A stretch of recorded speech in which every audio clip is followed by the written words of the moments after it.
what's a passive income? So what got you? So I know you got excited about passive income, but what got you excited about passive income, and what type of passive income do you have right now? I have tried every type of passive income under the sun. And what got me so excited about it was just what you were saying, like just the notion that I don't ever have to work anymore if I don't want to. It's the craziest feeling. And again, a lot of people don't even know that that's possible because they're, buying liabilities, they're buying a flashy new car, they're buying this house they can't afford, not like investment properties, and maybe driving an older car for a couple of years while they're building up their kind of wealth formula. So for me, it was kind of digital products first. So I started selling things on Etsy and on Shopify. I was selling like templates and also all sorts of things, actually, like games and postcards and invitations. And it was with digital products, it was something that I could create once. You can put it, in my example, in my Etsy shop or on Shopify, or if you have your own website, you could put that via WooCommerce. You put that thing up once, and whether, you don't have to sell exactly what I'm selling, but it could be an ebook, it could be a guide. You could make 1 or 1,000 sales on that product, and it's no extra legwork for you.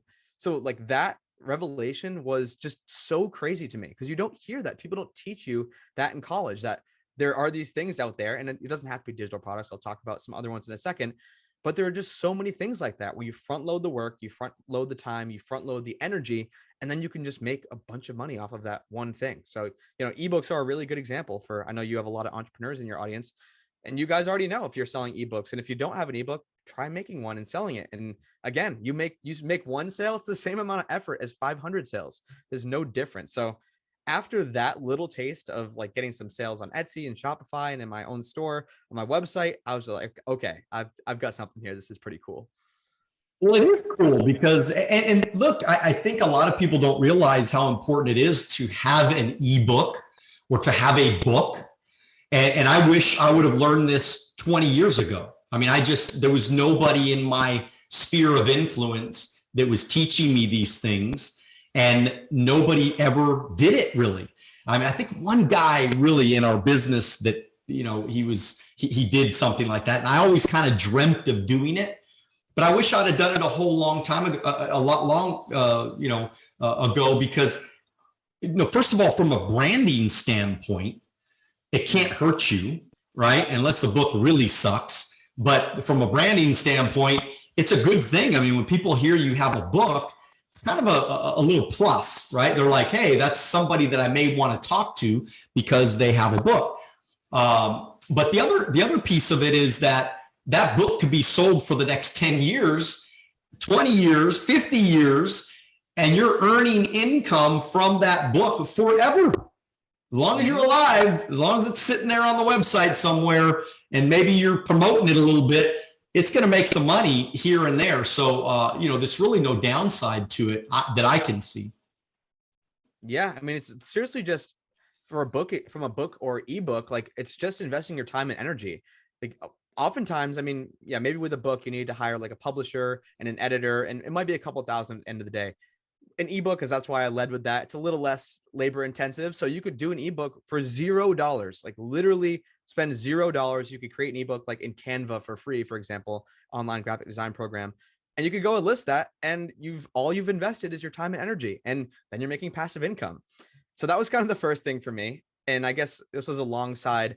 So, you can consider this passive income, but a lot of my friends in my age range, I'm 26 years old, don't invest at all. Like in, the stock market, in crypto, like whatever floats your boat, whatever you want to invest in, but just investing in an asset that's going to appreciate, that's going to, increase in value over time. It's just insane. I'm sure, Daniel, like just compound interest. It is seriously the eighth wonder of the world. I know Albert Einstein said that, but you put like $1,000 a month away, starting at 25, by the time you're 65, you're going to have a couple $1 million just sitting in that account. It's honestly crazy. And and that's with putting in like maybe 400,000 or 500,000 of your own money, but the compound interest is what adds all those millions on top of it.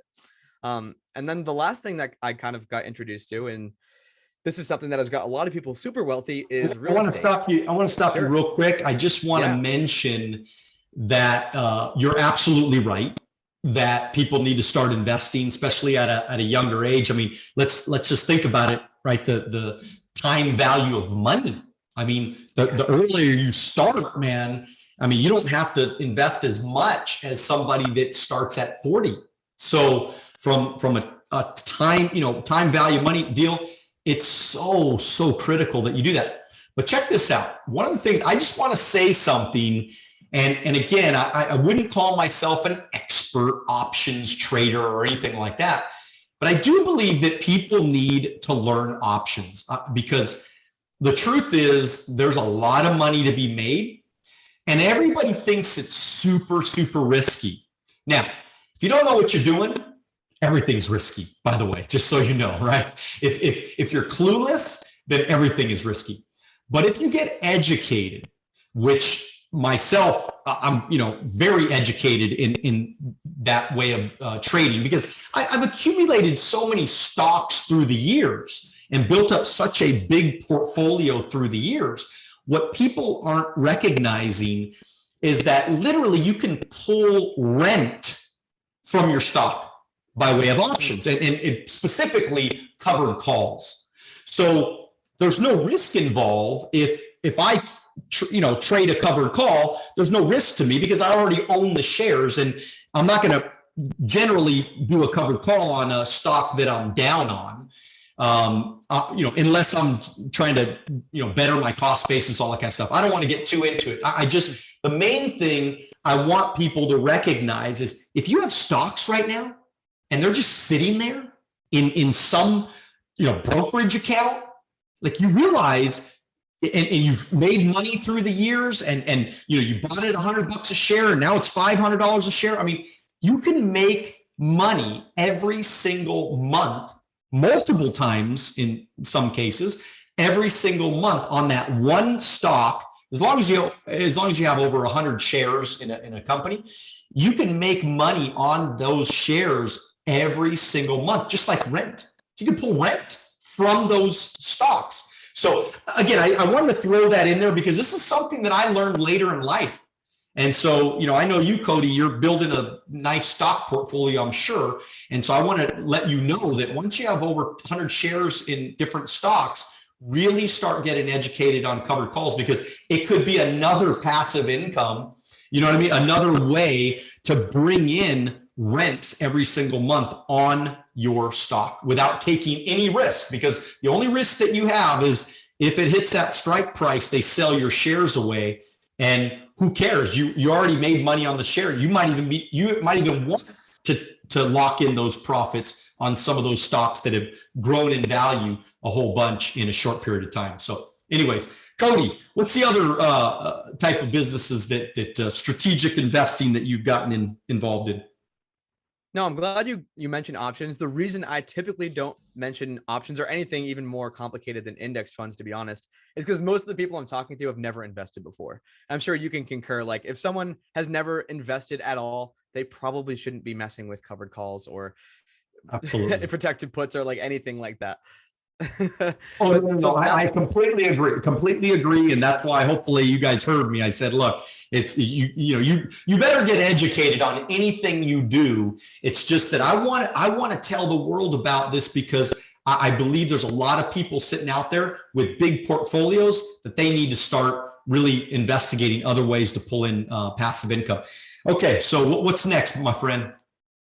I guess real estate is next on the docket here. That's the other big one for me. And so I started investing in beginning of 2020, kind of right toward the beginning of the pandemic, and ended up acquiring 11 doors that year, and then a couple more last year. And, I've kind of built the key thing with real estate, going back to passive income. A lot of people are like, being a property manager, that's BS. It's not passive income. If you can get like a whole team set up, like, and you never have to go to the property, you maybe just check in a couple hours a month. That's what I'm doing at this point. Like it's literally 2 hours, 3 hours a month max that I'm spending on my real estate portfolio. Just like making sure all the payments come in, making sure there's nothing that really needs my attention. But if you can get a solid team, you have all the contractors, you have a property manager, you have people like showing the properties for you, it could be a really passive income vehicle. And, not only can you make passive cash flow from rental income, oftentimes, most times, especially over the past couple of years, real estate tends to appreciate. So you have these appreciating assets that are cash flowing every single month. that, at this point, it's covering more than my monthly expenses just from my real estate, not to mention, my investing in the stock market, plus all the digital product stuff I'm doing and online courses. So yeah, man, it's just, and I didn't realize kind of how powerful it could be and how easy it could be to set up once you kind of get the systems in place. And then once you get that system in place, then you just keep replicating the process over and over again. Thank you for watching our short clips on Alonzo Academy. If you'd like to watch the next short clip, click here. If you'd like to watch the entire podcast, click here.